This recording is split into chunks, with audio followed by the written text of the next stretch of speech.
Hello again, everyone. Vince Shuta here for Shuta Multimedia, coming to you today, snuggled in between two complete strangers on a Boeing 737 bound for Las Vegas, Nevada. You understand if you want to check this part out, but the rest of it's pretty cool. If you want to check that out with me, let's go.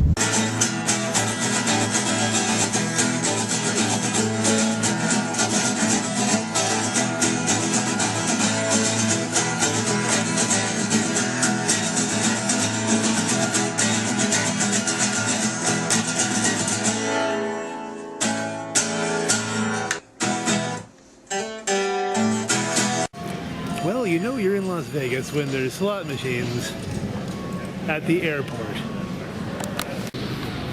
Based on the fact that I've been going since about 2:30 this morning, and it's now 2:30 in the afternoon, although it's really only 11:30 here. Is that even right? Now we're at 2:45 here, so I think it's time for lunch. I think Ruby's might be the way to go. I'm thinking a diner is what I need right now. Come to think of it, I think I ate at a Ruby's in Newark when I was flying out to Dallas last time. Hanging out at Ruby's Diner, about to try the cinnamon roll French toast. This is becoming something of a tradition. It is the rabbit. Great horny toads. There she is, the Hoover Dam. You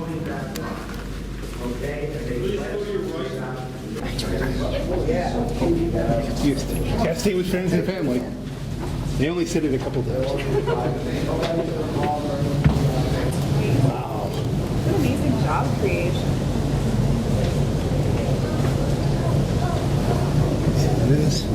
So this is the diversion tunnel they used to divert the Colorado River while they were building the Hoover Dam. Let that sink in for a moment. Divert the Colorado River. We built 4 of these. All right, folks, let me get over here and tell you what's going on.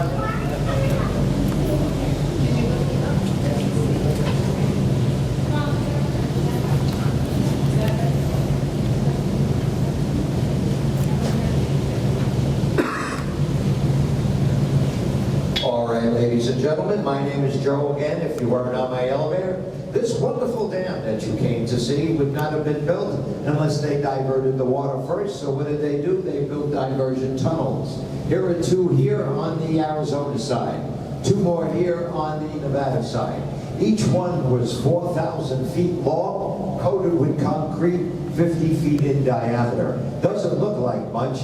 You have an air cooling pipe here, a tour room cut out here, another tour room where we're excessively busy underneath the lights. But you are in a diversion tunnel, despite what you can see. I know it isn't far, but on the map, you're right here. The inner diversion tunnel on the Nevada side. That's where you are right now. To get the water in the diversion tunnel, they built what you call coffer dams, made of earth and rock. The earth and rock were taken from the debris when they blasted out the diversion tunnels. Well, this upper coffer dam was 100 feet high. Water would try to hit that, go through to the project, but of course it would divert into, of course, the diversion tunnels. Downstream, lower, 65-foot coffer dam, and that would stop the water from backing up into the project site. The project site, they got it all blocked. Everything's ready to go. They went down 135 feet, bedrock, solid stone. Began pouring concrete. If you haven't heard how they poured the concrete, boy, you're going to enjoy this. They poured the concrete 24 hours a day, 7 days a week, 3 8-hour shifts. And in the 3 8-hour shifts, every 78 to 90 seconds, they poured 16 tons of concrete without stopping at all for 2 whole years. They only had 2 days off, Christmas and 4th of July. And some of them worked Christmas and 4th of July, and I'll tell you why. In fact, all of you who are watching, I'll ask the men. This gentleman's taking the video, right?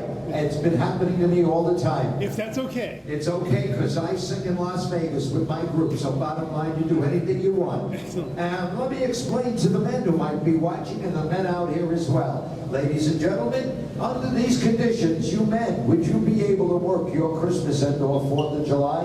Number one, it's a depression era.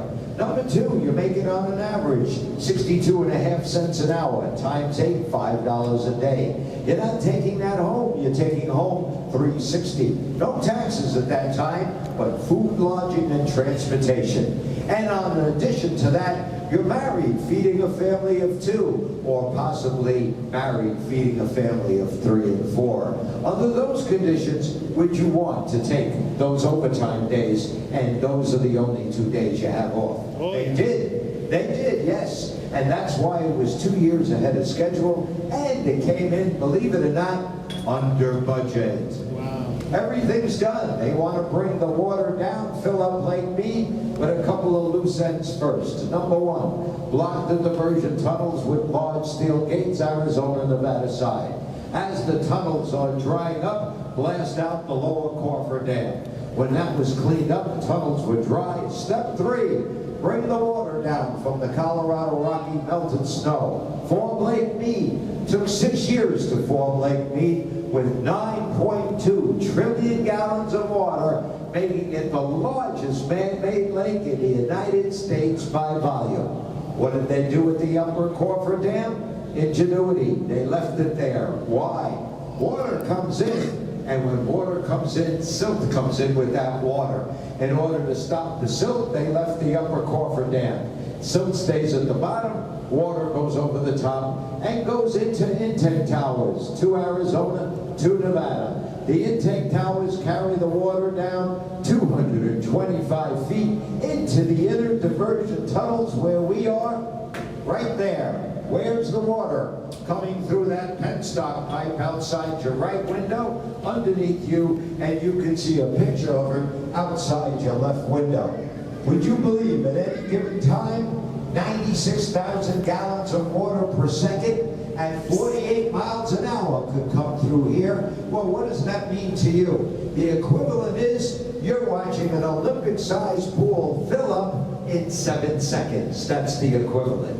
Wow. Isn't that something to be remembered if that ever happened now? Do you got that, sir? Yes. Wonderful. 96,000 gallons of water per second going through a 30-foot diameter pipe. Then it takes a right turn, goes down a 90-degree angle, picks up 4 smaller penstock pipes.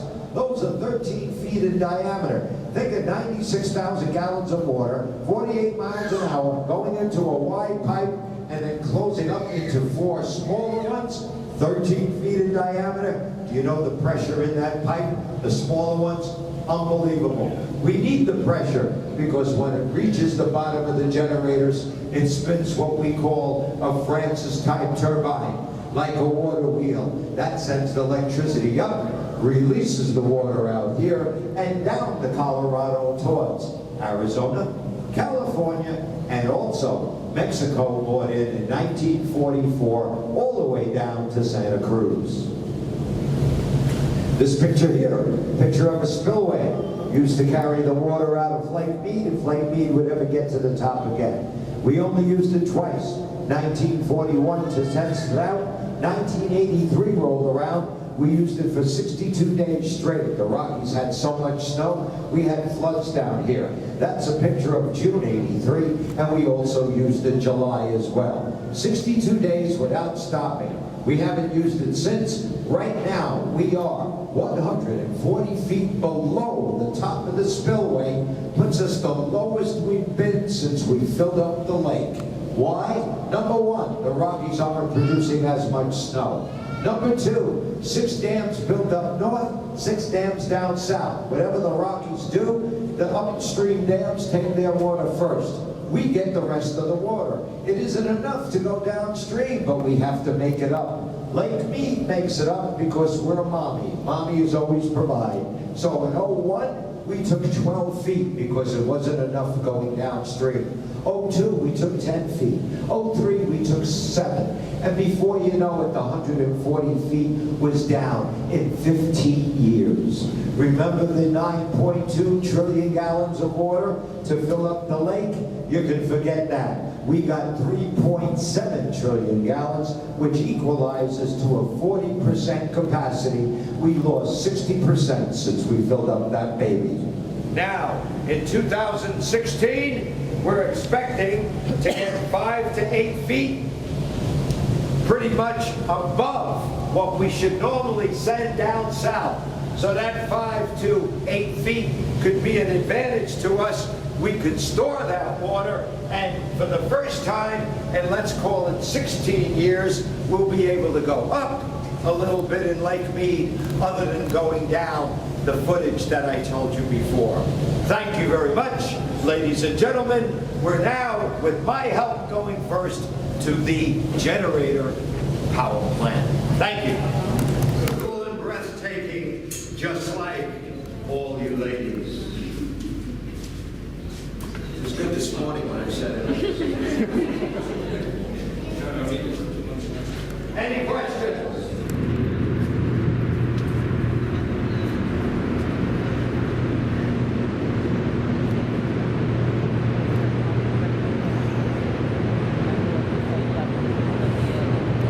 Ladies and gentlemen, on behalf of the Bureau of Reclamation, we welcome you to the Nevada wing of our Hoover Dam power plant. Is the Colorado River. Behind that is the Arizona wing. Arizona and Nevada work together, one big federal project. The only difference is Arizona has 9 generators, we have 8. You won't see all of the generators working. Actually, you did before they aren't. We got all 8 working right now, first time in about 2 weeks. Each generator is 6 feet tall. You can't see 70 feet, you can only see 30. The other 40 feet is below the floor. Now, listen to how it works. Small penstock pipes bring water in, spins that Francis type turbine like a water wheel. All right? What does the water wheel spin? Inside the blue of the generator, see that item with the white cap? It's spinning now. That's called a shaft. That shaft is 65 feet tall. It goes all the way down to the middle of the turbine.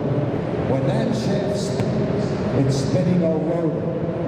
The rotor has 40 electromagnets around it. Each one of those magnets weigh 4 tons apiece. But where is the rotor and where are the magnets? Inside the room casing the circumference of the generator. When the shaft, rotor, and electromagnets all spin at 180 RPMs second, it is bypassing on the inside of that maroon circumference a copper coil of wire inside. When those electromagnets bypass that copper coil of wire, it excites what we call the electrons. That goes up to the transformer, transforms the electricity up to the tower and off to your house, so to speak. Each generator can provide enough electricity for 65,000 hours. If all 17 generators were working at the same time, that would be an equivalent of producing enough electricity for 1.3 million homes. Of all of that, Arizona gets 19%. Nevada gets 25%. And California, only from Los Angeles down, gets the remainder 6%.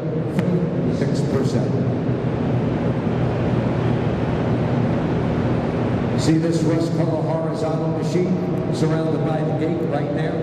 That's called a pelted water wheel generator. Would you believe that one and the one on the Arizona side was our first starting, ironically, 9/11/1936. We still use it for electricity, but not going downstream to the neighbors. Our own. Lights above you, tunnel lights, elevator, center, and don't forget my microphone.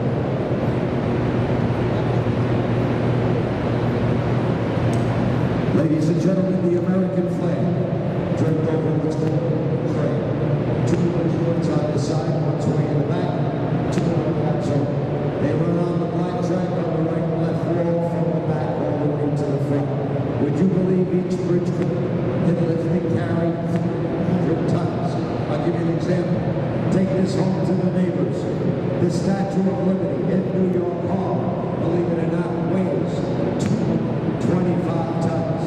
Any one of our 4 bridge cranes can carry away that Statue of Liberty. Also, the rotors that are in these balloon circumference with the electromagnets, we need to get them repaired every year. We take out a year for about 4 or 5 months of repairing. But because they weigh anywhere from 440 tons to 580 tons, we got to combine with trains. That's a 6 capacity to get it up, over, and down this floor and work on it. Every year, one, following year, another. 17 years they're all looked at, and we start all over again. Where's the dam? Back wall. Beyond this wall is the dam. And going back, after that is Lake Lee. And this particular dam is 450 feet thick going back. So if the wall of the dam weren't there, we'd all be about 400 feet below the surface of Lake Mead, swimming in this direction. Got that? Now, so look at what you're standing on. And it's down here on the floor. It's important because of this, and I'll tell you at the end, you'll know why.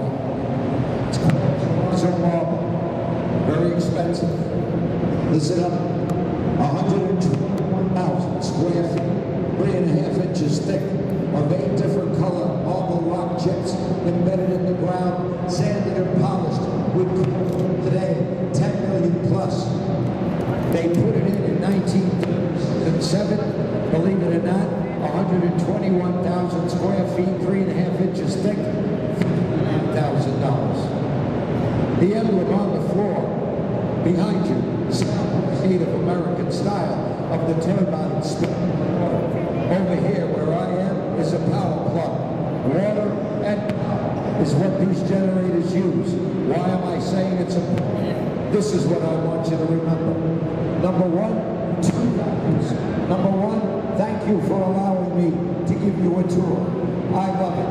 Number 2, April 1, 1937, the first person walked on this floor, and I'm telling you, 2015, the 49th million person walked in here, and with your help, and I thank you again, with your help and everyone coming after you, we could see this year a 40 million since 1937. Thanks to you. So thank you again. Let's go to the visitor center, get out of here, and have a good time upstairs. Thank you. Talking about 4 gigawatts plus power right there. Between this and the Arizona side. Okay, so 2 gigawatts. 2 billion watts. All just spinning from the wall. Blows my mind.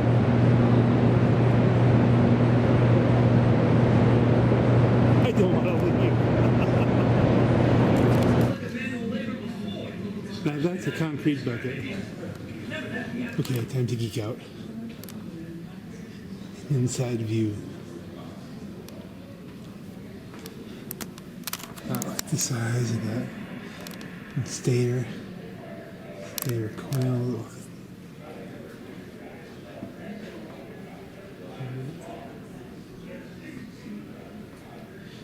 That is a big generator. I just, wow.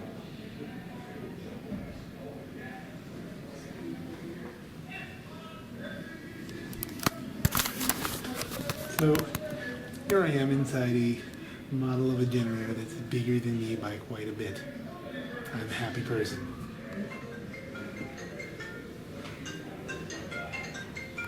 You got thrown. Well, that thing is hot. Hot ball. Hot ball. Oh my word.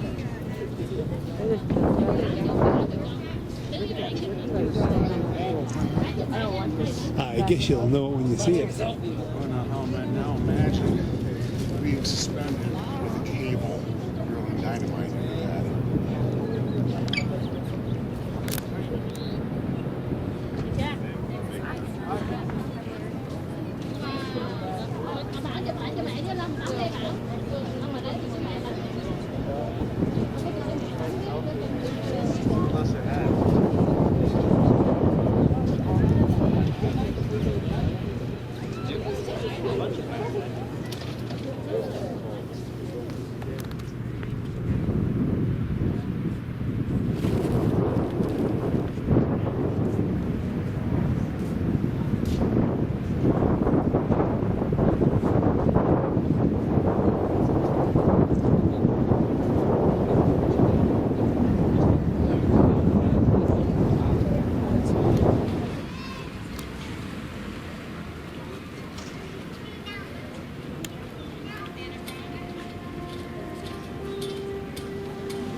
Keep off walls.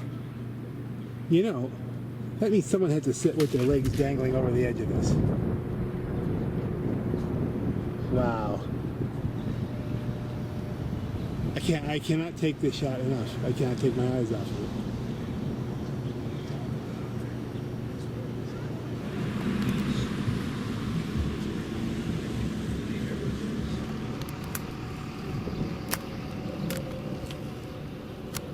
Look at that. That's the whole intake. Oh, the food goes in the water.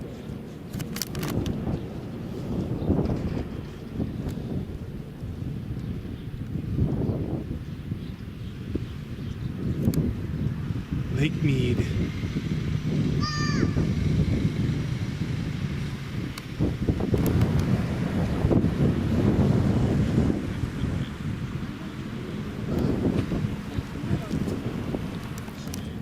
I think it's time I walk to Arizona. Do-do-do-do-do. Do-do-do. Let's see. Well, we're probably not quite there yet. We're getting there. Might be close. We'll go all the way across just to make sure we get to Arizona. And there you have it. Nevada, Arizona, Nevada, Arizona. So here we are, looking out at Lake Mead from the Arizona side of things, and I'm telling you, I think the place closes soon, and I don't want to go home. This is really, that's a lot to take in. It's incredibly beautiful in ways that I've never really seen. This is a different. This is a unique point in my life, really. I've never been this far west. I've never seen this topography, outside of video games, of course. And it is really, really, really stunning.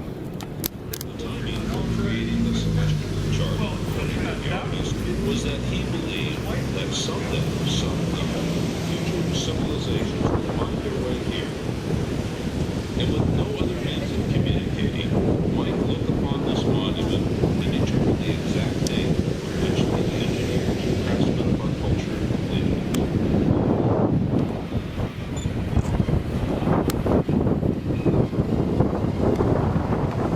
There's more to see, but it's 5 o'clock and I gotta get moving. I mean, consider it's 5 o'clock here, and therefore it's 8 o'clock at home. And I've been up since 2:30 in the morning at home. I'm starting to run a little bit out of gas, I think. Yep. It's probably good to drive on back. Why are there French fries in a trail leading up to that room? You think kids or hard partying people? Continues all the way over there.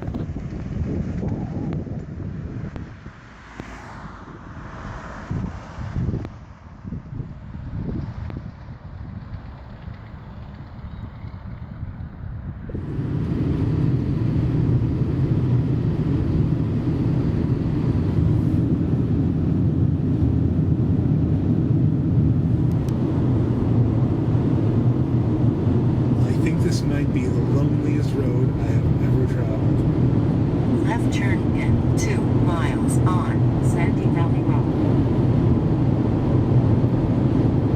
I'm doing that because that's going to take me to the city center, and I'm not necessarily going to do that.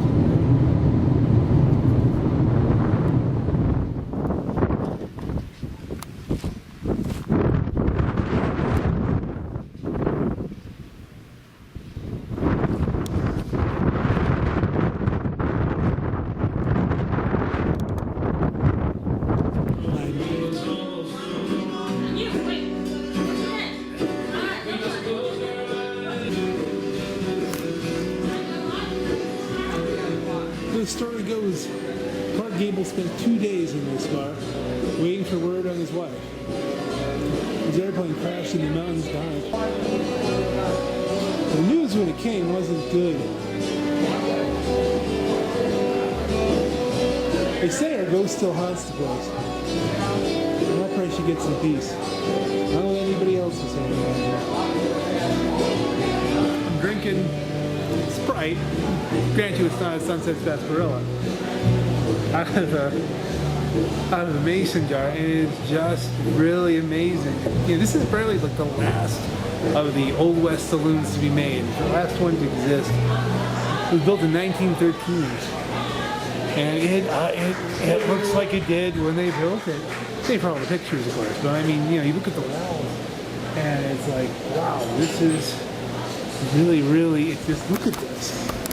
You got, I mean, it's mind blowing. This is incredible that this place exists. Who do we have here today? Well, my name's Tom Sheckells. I'm one of the family members that own and operate the Pioneer Saloon here in Goodsprings, Nevada. It's one of the oldest saloons in Nevada. That's amazing. It's, you know, one of the last of the old saloons built, right? Yeah. We're real popular for TV shows and movies and video games and different things because you come in here and it's like you're stepping into a Western. What it was like back in 1913. It really, I was blown away when I got here. I figured it'd be kind of, well, this is the place and it's a little bit, but it is exactly like it was when it was built. Authentic, it's the real deal. Yeah, the whole entire building's all original too. It's all made from press tin. It's a kit building that was ordered from Sears and Roebuck.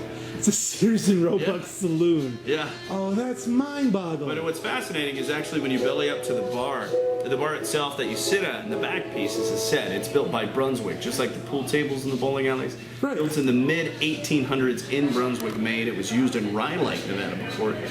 So yeah, quite a bit of history. Quite a bit of history. Yeah. Then there's the whole Clark Gable thing. Oh, definitely, yeah. Carol Lombard and Clark Gable were both big-time movie stars. Carol tragically crashed on the mountain behind us here back in '42. So the search party gathered here and went by horseback to pull the remains down because we were the closest location. Right. So yeah, very sad story. Very sad story. Yeah. We actually have a piece of Carol Lombard's playing in the museum room. And reportedly at the bar, Clark Gable was waiting for the search party so long he was smoking, nodded off, made burn marks in the bar. Oh, wow. Pretty lady's been sitting there ever since, rubbing their fingers, making brews for where he sat. Oh. Yeah. Wow. It's amazing. And then one of the other famous stories is a good story for anybody who plays cards and thinks about cheating. Yes. Okay, I'd like to hear that. Yeah. So there's 3 bullet holes, and that's from a card game in 1915 where one of the players was caught cheating, tried to cash out $10, which was a lot of money back then. Oh, yeah. But the dealer, of course, had to shoot him dead. Oh, well. Yeah.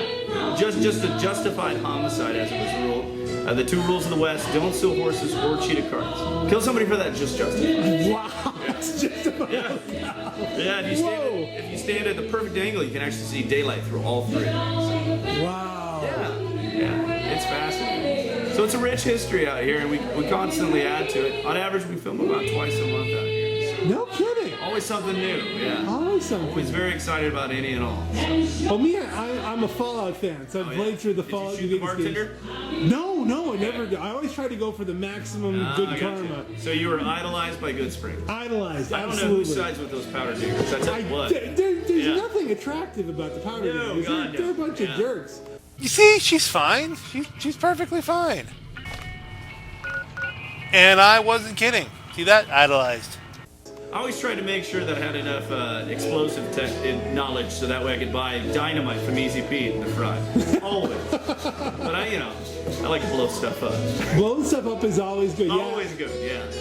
Oh, Oh, were those guys out? Obviously they had to be out. Yeah, they came through. What's fascinating, one of the greatest stories is that we had a CD jukebox that was here. Yeah. And it had virtually all the songs that were in the game, because when they came out here, they took most of the songs that were in the jukebox. Not the New Vegas, like, old Rat Pack stuff, but right. old country, all of the Marty Robbins and all that. That came from the actual jukebox that we used to carry. Is actually, no kidding. That was a real deal. And a gamer came in here and bought it for an undisclosed amount, but I will say it was a lot. a lot of money. Yeah, had to have it, so yeah. That's like, yes, it's, you know, it's well beyond logic. It's deep in the emotion of the whole thing. It was an emotional buy, as they say. Oh, yes, definitely an emotional buy. Yeah. And I bet you he looks at it every day and he pets it. Ah, I can only imagine, yeah. I remember, it was 5201. Yeah, wow. Big Iron. Oh, yeah, played it every morning. Oh, no kidding. Yeah. That's the song, Big Iron. That's the song. Yeah, one of my favorites for sure. Oh, that is a good one. Yeah. Well, sir, thank you so much for your time. you. I don't want to keep. I can keep you here all night. No worries. Yeah. But thank you ever so much. Again. It's been great meeting you. And what's the channel called? This will be going on. It's probably on 2 different channels. Oh, cool. But this will be going on the Shuta Multimedia channel, and it'll be going on my Base the Black Knight channel, my Very gamer exciting. channel. I'm happy to be on Shoot 'em All. Shuta Multimedia. I'm happy to be on Shoot 'em All Multimedia. That's. Jump to his house now. Take you about 10 minutes to get him back.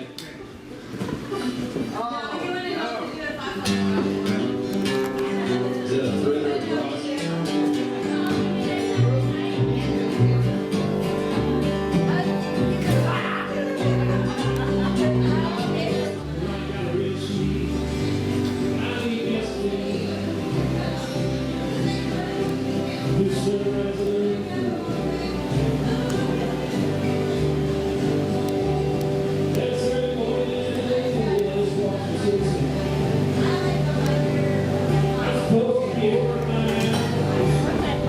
Food's supposed to be great too, but I'm too excited to eat.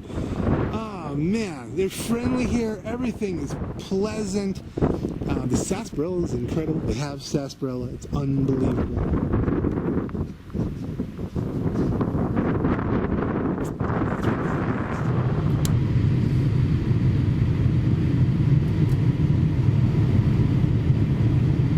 It's the welcome to Goodsprings sign. Now we're headed out into the desert.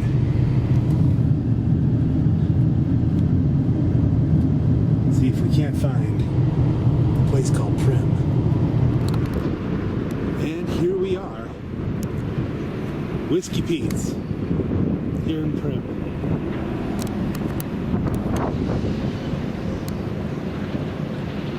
Right across the street from Buffalo Bills. It's world famous roller coaster. They definitely got some ambiance going here to go along with the gaming. And of course, Whiskey Pete's famous for having, and we'll just zoom in here, the original, authentic Bonnie and Clyde Death Car. Yeah, that's right. This was their V8 Ford that they took their absolute last ride in. From what I've read, they really didn't expect to live a long time. They knew this was coming. I don't know. I don't know why you choose a life like this. But here it is.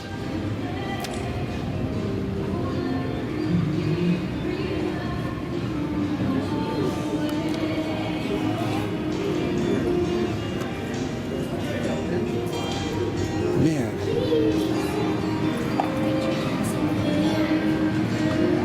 Here we have another gangster car. I think it's a Dutch Schultz.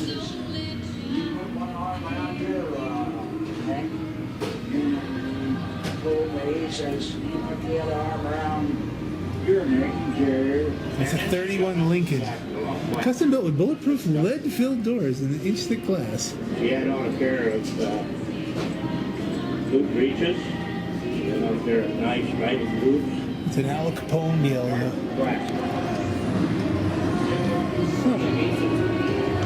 Well, it's historical, if a bit grim, you know. Well, I guess that kind of counts as a historical, educational part of the trip if you're out here to Primm, you know. Story is, you know, don't rob banks. Not a good plan, you know, and kill people. No, no, doesn't end well. No.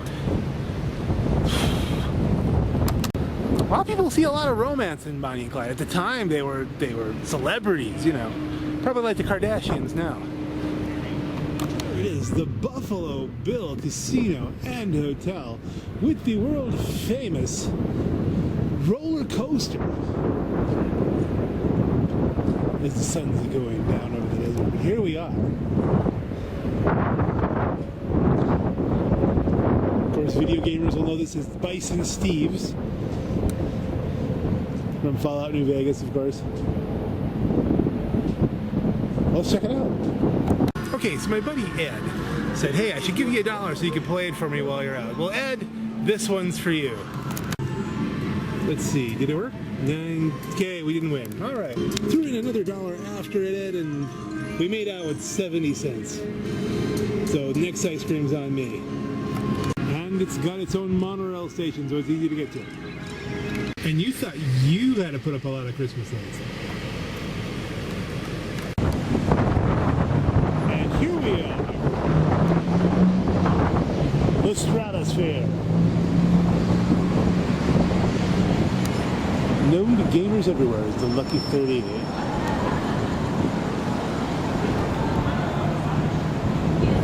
More lights than you can think about. That's the case of Welcome to Vegas. Ooh, limousines coming up here. So here I am at the top of the world. That's right, as you can see, we're moving along rather nicely. Yeah, really, we're 106 stories up, I believe, something along those lines. And if you see a little shadow here, that's going to be changing because we're moving. The sun's going to be going that way.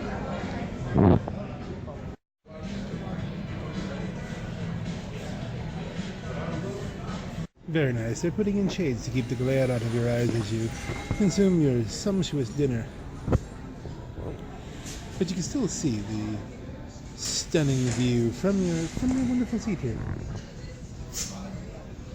It looks magnificent. And it is.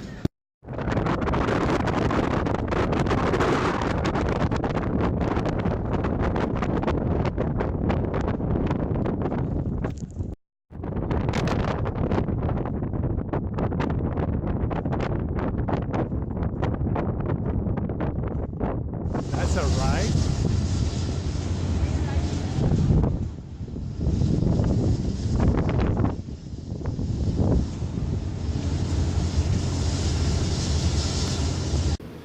So here's your typical room at the Stratosphere, that's right.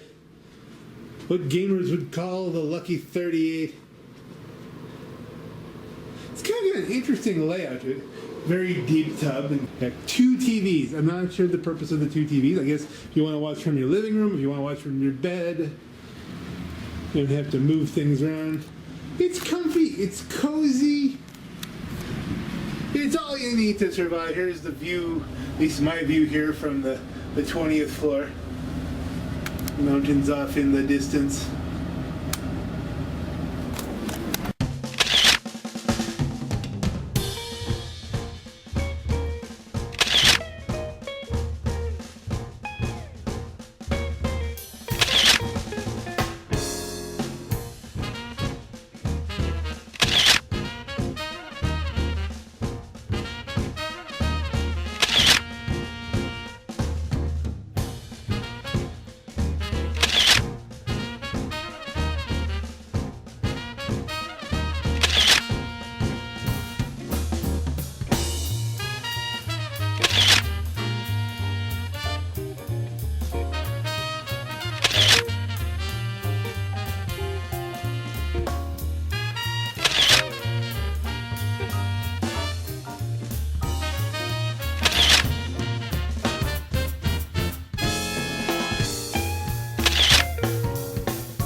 My name is Greg Korin. Those of you in Northeast Pennsylvania may remember me as the teacher from the Heynabonics video.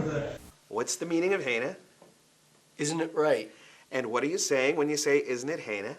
Isn't it right? And you sound like you have a stutter. You don't need the isn't it. It's built right into the Heyna! But today, and for the last 3.5 years, I have been here in Las Vegas playing Reliable Jake in the Las Vegas production of Evil Dead the Musical, which is based on the movie starring Bruce Campbell. In fact, Bruce Campbell has seen our show, he likes it, and he has this link on his website, so check that out. Yes, we're here at the Tommy Wind Theater. Check it out. This is Tommy Wind. The Tommy Wind. The master magician who was on Masters of Illusion and all these other TV shows. That's his lovely wife, Stacy. He owns the show, and he owns the theater, and he's kind enough to let us perform here 4 nights a week. Woo! So the next time you're in Las Vegas, check it out.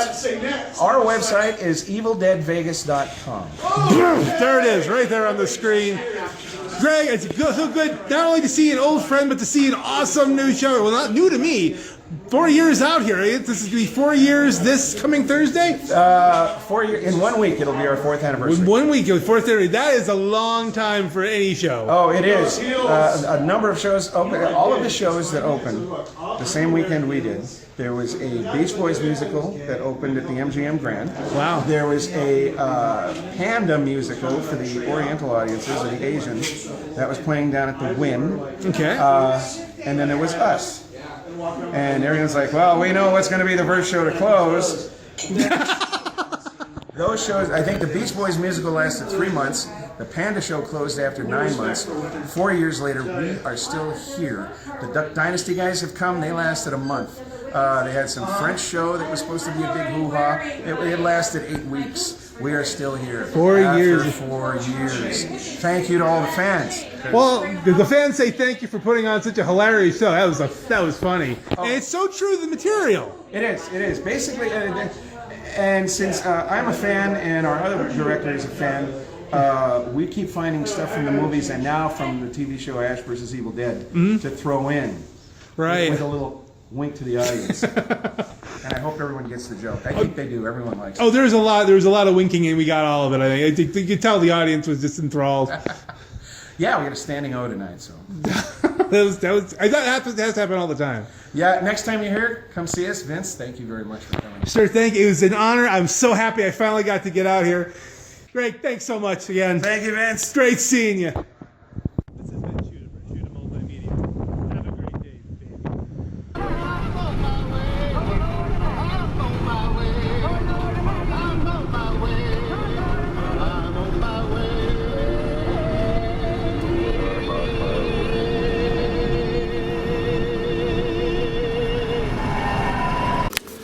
Interesting side note.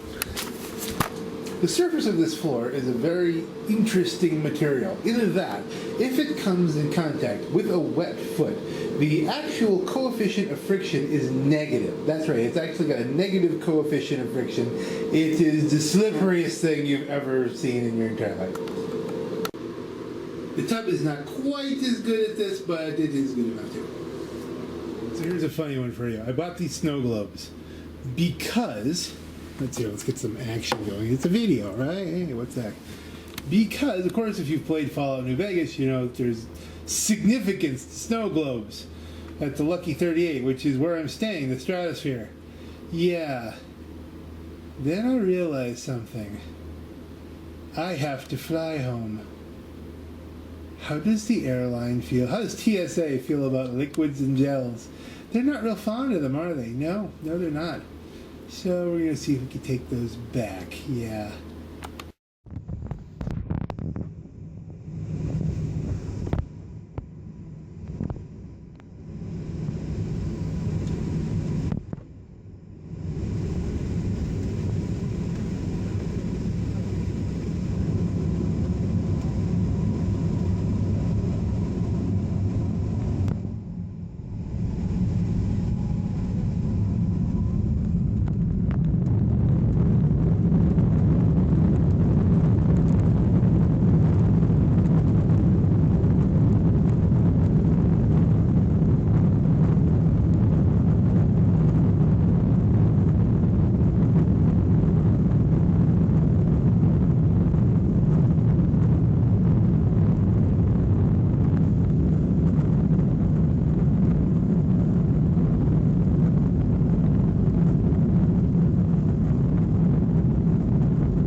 I can't see. I got zoomed out the window. You're good.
gentlemen, welcome to your slightly early arrival into Scranton. Local time is 5:05 p.m. Just like with any moving vehicle, just like the car, we ask that you please remain seated with your seatbelt securely fastened and all personal items properly stowed until the captain has turned off the fasten seatbelt sign right at the gate. Once we do reach the gate, we remind you to use caution when opening the overhead compartment vents, for items may have shifted during the flight. Those of you at the valet check bags, those are keep tag bags. You'll be able to retrieve those items on the jet bridge. We just ask those of you with those bags to please step aside for those without bags may pass by. Once we do get to the gate, if I could please ask a favor for our passengers for rows 2 to rows 4, if you wouldn't mind remain seated just for a few moments so that our passengers from rows 1 can retrieve their items. During that time, we are waiting for the gate agent to bring over the jet bridge. By that time, our passengers from rows 1 should have bags in hand. It just helps us with a smoother flow of deplaning. We really do appreciate your cooperation with that. Once again, ladies and gentlemen, on behalf of your Detroit crew, our pleasure to get you here again a smidge early. Certainly look forward to seeing you again real soon. Thank you.